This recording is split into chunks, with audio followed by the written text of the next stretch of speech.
Olá, vamos iniciar então a nossa 14ª aula sobre administração geral, ok? Abordaremos então de início nessa nossa aula a nossa última ferramenta de análise aqui nessas aulas de estratégia, ok? De planejamento estratégico. Vamos falar um pouco sobre o instrumento GUT. GUT é uma sigla, né? Para gravidade ou grau de importância, urgência e tendência.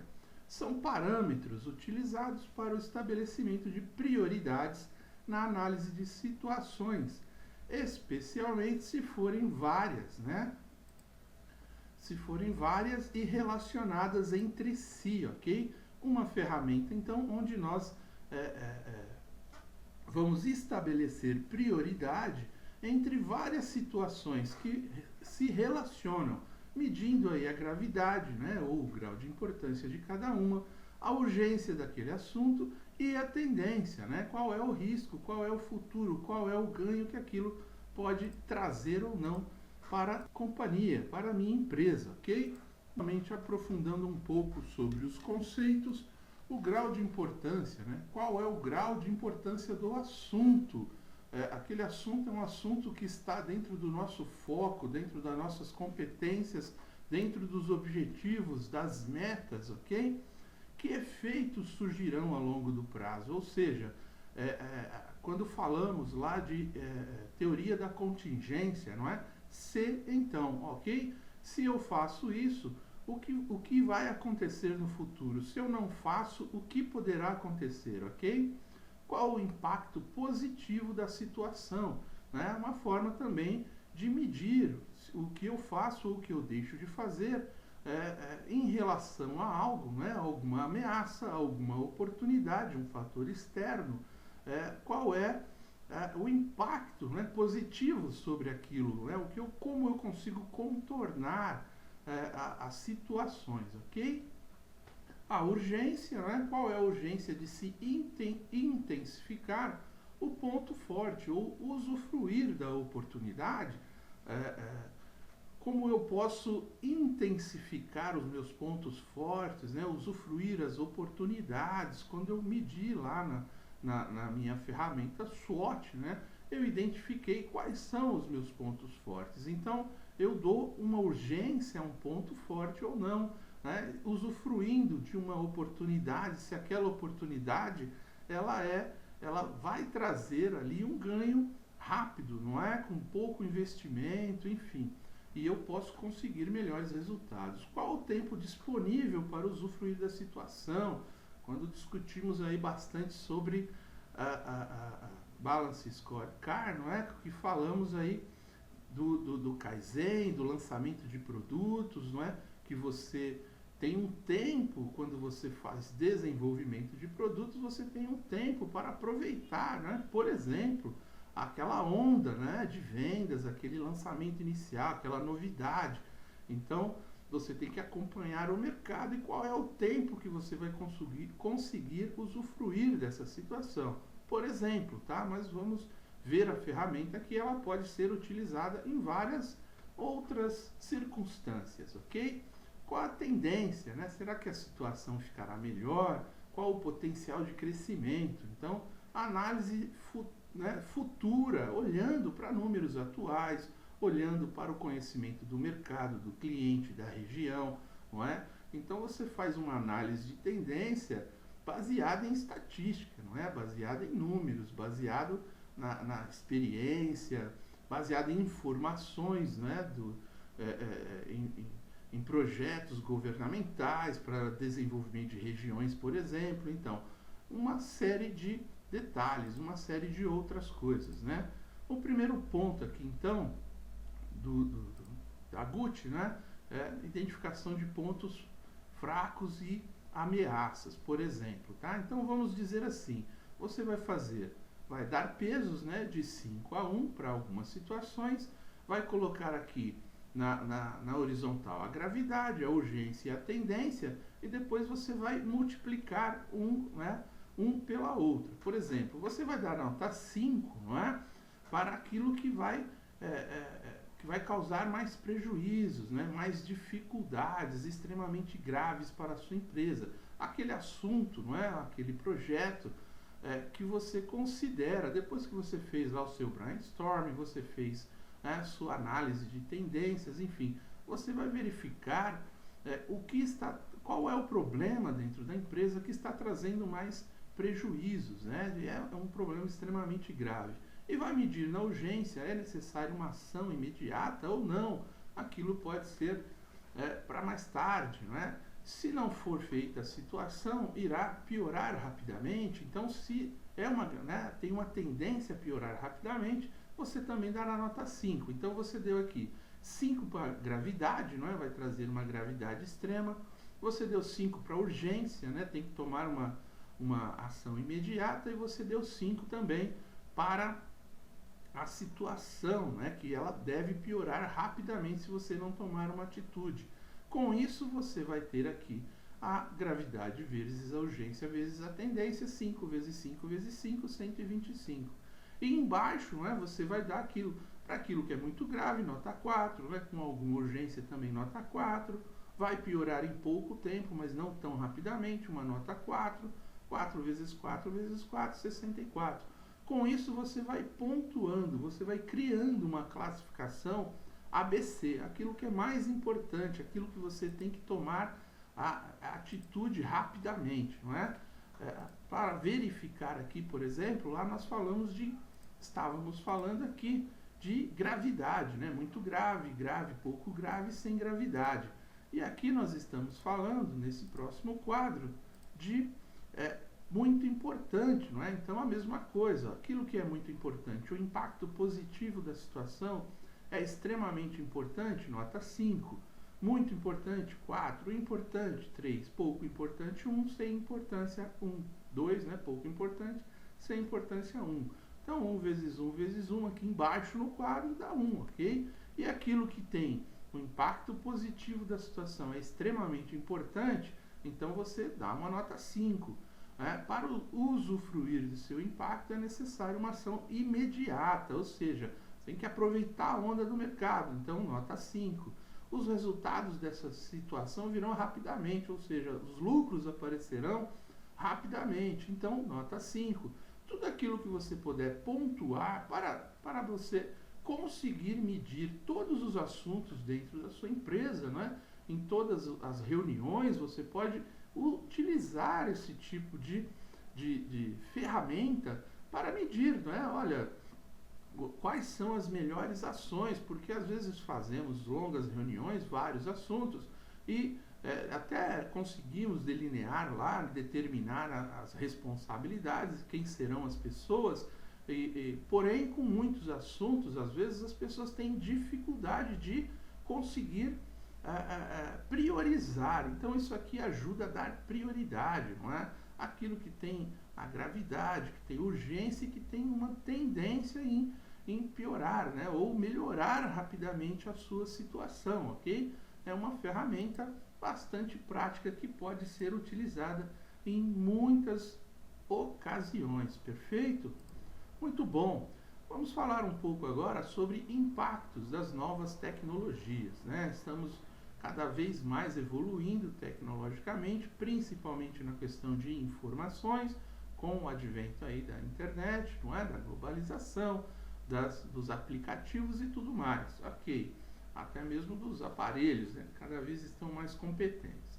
Os impactos dessas tecnologias no trabalho, não é?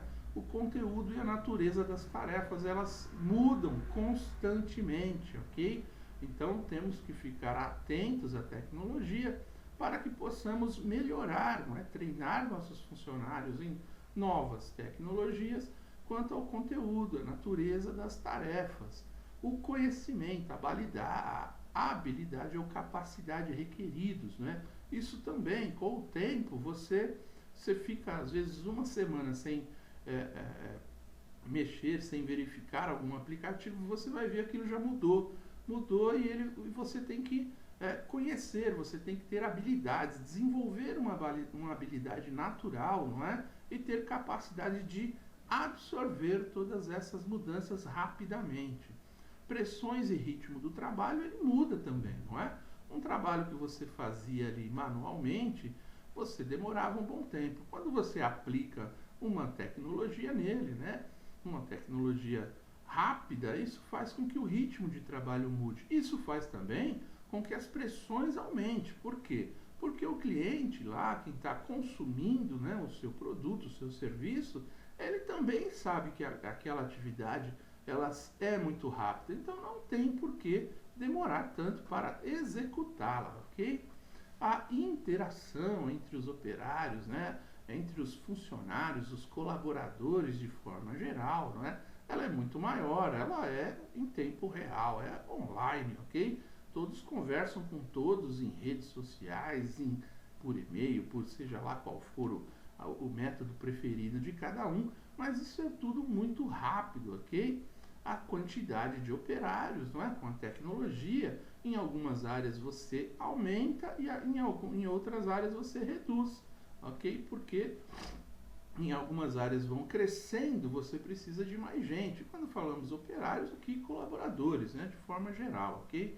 Distribuição e localização dos operários, isso muda também, não é?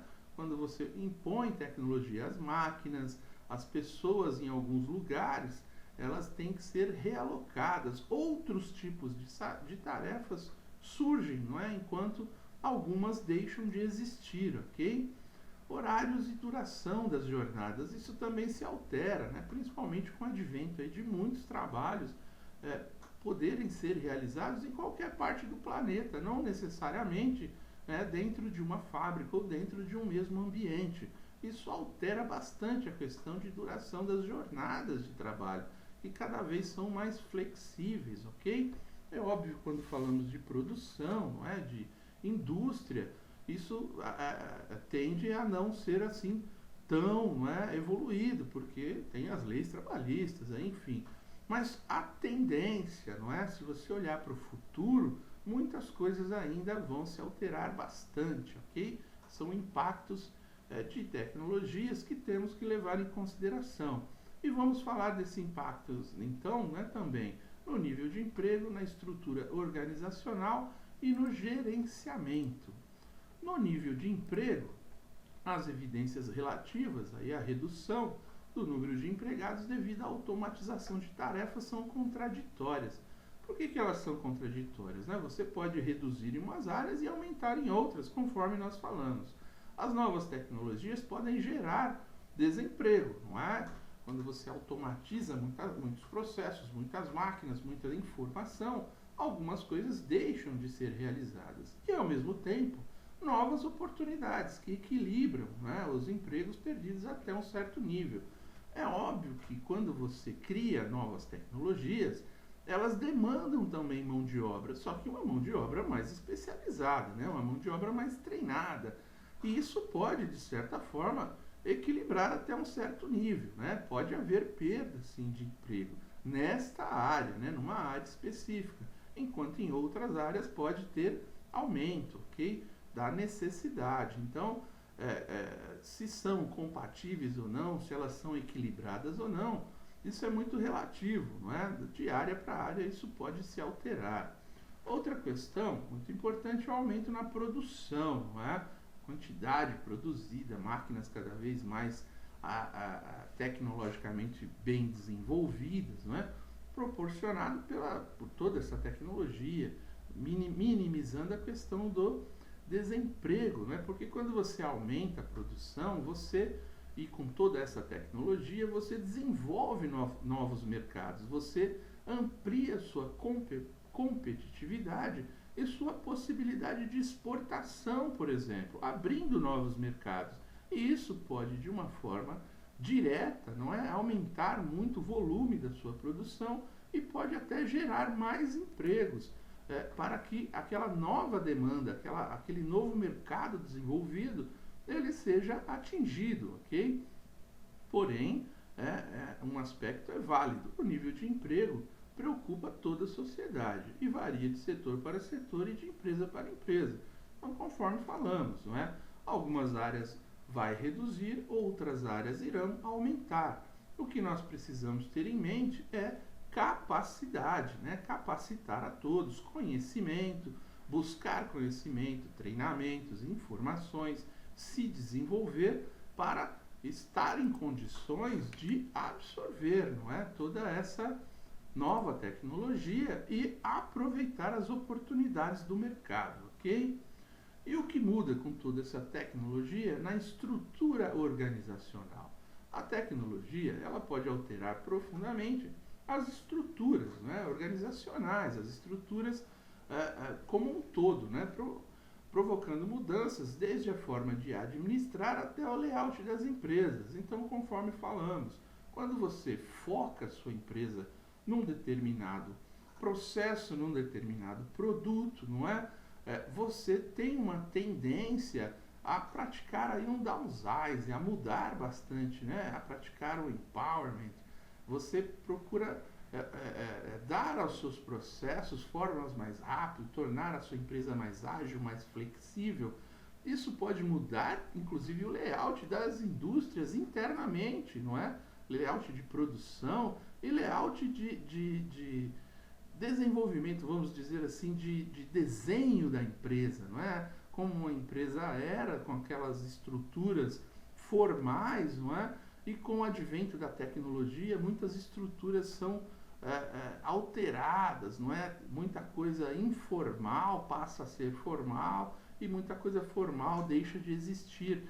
Então, o layout, né, o desenho das empresas, o design das empresas se altera bastante, ok?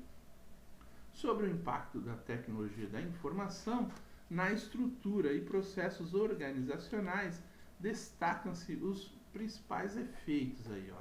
A alteração no processo de trabalho, onde certos tipos de tarefas diminuem ou acabam, né, ou cessam, criando-se outros, não é?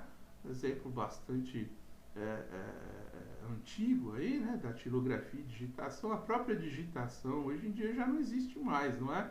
Você ou não existe mais, não, né? Estou exagerando, existe bastante ainda, mas é óbvio que com o advento, por exemplo, de etiquetas inteligentes, de código de barras, de outras coisas, muito disso também já foi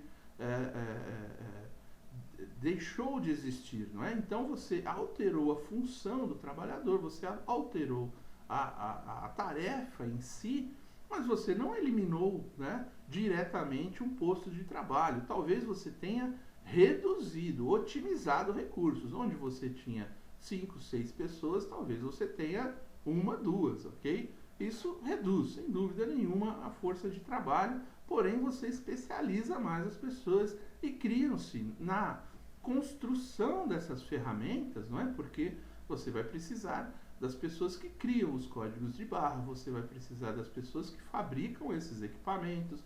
Então você deixa de ter empregos num lugar para ter em outros lugares, em outra área, não é? A alteração na estrutura organizacional, eliminando postos de supervisão e criando postos de nível de gerência. Então, você aumenta, onde você tinha um gerente para tomar conta de 10, 15 pessoas, talvez hoje você tenha um gerente para tomar conta de processos de 1000 pessoas. Porque com toda essa tecnologia, com toda a facilidade que você tem para administrar, vamos dizer assim, as pessoas, e as pessoas participam muito mais dos processos, das decisões, não é? Através do empoderamento. Essas pessoas bem treinadas, bem, né, com competências bem desenvolvidas para o seu negócio, vão colaborar com um nível de gerência, uma gerência muito mais liberal, muito mais democrática, sem tanta intervenção, né, no dia a dia, né, nos processos que as pessoas executam no cotidiano, sem a necessidade de uma supervisão ali imediata, né, uma supervisão direta, ok? A mudança no perfil da mão de obra, né, exigência de novas especializações, habilidades e qualificações. Isso é óbvio, né? Com toda a tecnologia vai exigir que as pessoas tenham conhecimento, tenham treinamento, busquem as informações, não é? Hoje em dia, com os aplicativos, muito mais rápido, as pessoas até absorvem esses conhecimentos, essas ferramentas, não é? essas disponibilidades de recursos de forma muito rápida e natural. Isso é uma tendência, isso deve continuar assim ou até evoluir, ok? A estrutura organizacional, como que ela muda também, né? Você tem a burocratização da organização em função de uma grande quantidade de informação, o que aumenta o número de relatórios. Isso é um ponto da tecnologia que é interessante. Às vezes você faz uma implementação de um software, né, de gestão, né, um ERP, um MRP, ou seja lá o que vale. Aí com isso você pensa, bom, com todas essas funcionalidades, eu vou reduzir o número de funcionários aqui. Porém, quando você verifica todo o benefício que aquilo te traz sobre assuntos que você não tinha domínio, você não conhecia, você não tinha acesso ou demorava demais para fazer, você vai conseguir fazer muito mais rápido. Então, na verdade, você vai alterar os procedimentos e rotinas, não é? E a TI vai apresentar um caráter de padronização e normatização organizacional. Com isso, você vai conseguir fazer com que as pessoas elas desloquem, né, de uma atividade para outra, mudando a especialização da pessoa, né? Mudando o foco do trabalho da pessoa, desenvolvendo tarefas, não é? Desenvolvendo novas habilidades para todas as profissões, ok? Favorece também a centralização das decisões na direção, não é? Diminuindo a influência da gerência média. É um cuidado que devemos ter, porque a integração entre os departamentos proporcionada pelo sistema, ela traz essa facilidade. A direção ela tem informações muito mais detalhadas e informações que ela pode tirar desde que, né, a segurança dos dados esteja medida, esteja avaliada, esteja correta, né, o sistema interno de informação funcione adequadamente, você vai conseguir ter mais informações e com isso você pode até eliminar a necessidade de participação nas decisões da gerência média, da supervisão. Isso é um cuidado que se deve ter até um certo ponto, ok? Assim as informações estarão disponíveis à direção de maneira rápida e precisa, sem a necessidade de intermediários. Tomar cuidado, aquilo que é importante as pessoas participarem, fazer ainda, né, essa relação, e aquilo que realmente é uma decisão que deve ser tomada de baixo para cima, se for muito importante dessa maneira, aí sim, né, aí faz essa centralização. Mas é um fato, a tecnologia traz essa possibilidade, traz esse advento, né, essa qualidade para a questão da centralização das decisões e das informações, ok? A diminuição dos níveis de supervisão, como falamos, é quase que imediato também, não é? Em umas áreas você pode reduzir, em outras áreas talvez você crie novos postos de trabalho. Então é uma questão de especialização, de migração de uma profissão para outra, ok? Onde a própria máquina estabelece o ritmo do trabalho, não é? Em muitos casos que a própria máquina, né? A própria esteira, né, vamos dizer assim, como é o caso das montadoras, elas estabelecem qual que é o ritmo do trabalho, não é? E controla todo mundo, né, registrando produções, erros, horas paradas, etc. Tudo isso acontece, não é, nas máquinas hoje, muito mais avançadas, com muito mais tecnologia. E as pessoas, na verdade, acabam não colocando as máquinas para trabalhar, né, mas dando, vamos dizer assim, acesso, né, dando seguro, né, dando staff, né, apoio para que a máquina funcione, muito mais do que fazer a máquina trabalhar, né? O trabalho a própria máquina faz. Aquilo que quando discutimos sobre ferramentas de qualidade, falamos sobre o Poca-Yoke, né? Tudo aquilo que as pessoas fazem de atividade que pode ser suprimidas, que podem deixar para que a máquina faça e não mais seja necessário a interferência humana, ok? Isso são grandes impactos da tecnologia, não é? E temos que levar em consideração e pensar sobre isso no desenvolvimento de pessoas, de processos, de produtos, de clientes, não é? De informações, bastante importante. E aí, quais são os impactos no gerenciamento, não é? Na gestão? As novas tecnologias também exigirão novas formas de gerenciamento, provocando mudanças nas gerências, centralizando ou não o poder, diminuindo a supervisão, etc., conforme falamos bastante já. Construir empresas virtuais tem se tornado uma importante estratégia competitiva no dinâmico mercado globalizado. As empresas virtuais, não é, que surgem cada vez mais, com mais tecnologia, com mais informações, com mais velocidade, expandindo o mercado, não é? Hoje, qualquer produtor aí, qualquer MEI, né, microempreendedor individual, coloca os seus produtos em lojas virtuais e pode vender para o mundo inteiro. Então a expansão dos mercados, a velocidade de informação, a quantidade de pessoas que você pode atingir é bastante grande. E também imagina a quantidade de empregos que não surgiram aí, construindo, né? Mesmo que tenhamos aí vários sites que dispõem de facilidades que as pessoas mesmas montam, né, os seus próprios sites, enfim, tudo isso é possível também. Mas isso faz também com que a pessoa desenvolva novas habilidades, não é? Que ela crie, né, uma capacidade, adquira um conhecimento que ela não possuía. E isso vai alterando o mercado, isso vai fazendo com que o gerenciamento, a sua capacidade de gestão, ela se torne também bastante tecnológica, não é? A necessidade de você conhecer, de você extrair informações do software, de você, né, fazer um aplicativo, realizar as tarefas que os clientes desejam, enfim, tudo isso é bastante importante e faz parte da nova gestão, não é? Hoje em dia, a gestão ela pode ser 24 horas por dia, não é? Acompanhando, medindo, controlando pontos importantes dentro do seu negócio, não é?